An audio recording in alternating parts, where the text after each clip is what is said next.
Early years, and I emphasize the early years because it did not have much going for it athletically. During his first 2 seasons, he posted a total record of 17-34, thus making a rough start to his career at ISUE. At the start of the 1976-77 season, the university and Bolting House were hoping things would change for the better. After a major change in record in the 1976-77 season, Wayne and other players were looking forward to the next season. During the season, USI would make a statement for future teams by posting a 19-9 season record and making its first ever tourney appearance in school history.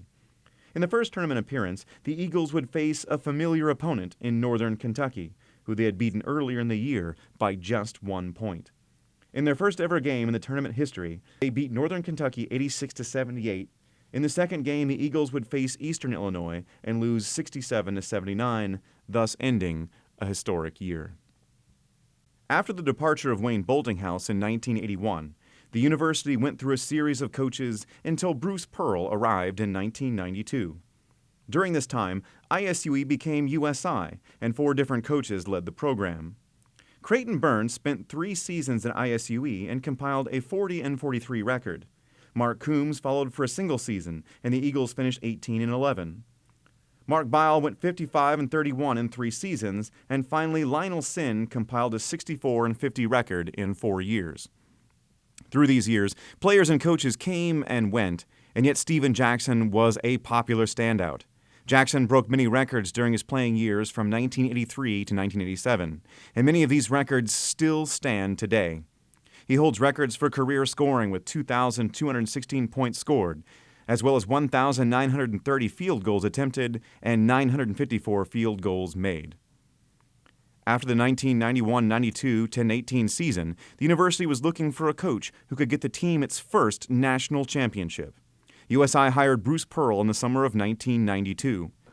When I was at Iowa, I had been with Dr. Tom Davis for 14 seasons in various capacities, and I just felt like it was about time for me to see if I could coach elsewhere and see if I could be a head coach. And I had interviewed at a number of different Division I jobs, but when the Southern Indiana job came open, I was very good friends with Bo Ryan. Bo Ryan, who's now the head coach at Wisconsin. He was at Division III Wisconsin Platteville for a long time. And he told me about how good Division III basketball was, and that as an assistant coach in Division I, that maybe I might look at something other than Division I to get started in coaching. So that, combined the fact that it was from a program in the state of Indiana where I knew basketball was of great interest and had great passion in their fan base, that's why I decided to take a look at USI. In Pearl's first season, with a record of 22-7, he planted the seed for USI basketball to become a dominant team in the NCAA tournament each year. At the start of the 1993-94 season, the Scream Eagles held high expectations. Pearl knew they had a tough schedule that year and were one of the toughest conferences in Division II basketball. Senior center Chris Bowles, who averaged 19 points and 9 rebounds a game, was someone who was a key player for the Eagles that season. Bowles set a record at USI, scoring 45 points against Northern Kentucky, and was nationally honored as Division II Player of the Year. We inherited Chris Bowles here when we came to the program, and you know he had special talents. 6'10", could shoot it both inside and out, could run the floor. Just you know, he started at Western Kentucky before he transferred to University of Southern Indiana. He had NBA talent. The team finished the regular season 28-4, winning the GLVC Conference Tournament. It was then time for the tournament to begin. USI's first game was against a very skilled Kentucky Wesleyan team. USI guard Tyrone Tate used his speed to drive the lane throughout the game.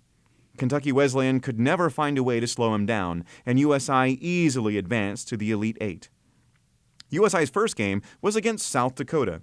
The Eagles were down early in the game, but with Bowles' 4 threes right before halftime, the Eagles were up 52-42 going into the second half.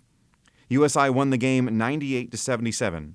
In the Final Four, Tate and forward Stan Gerard had a big game to help USI beat New Hampshire 111-89 and advance to the finals for the first time in school history.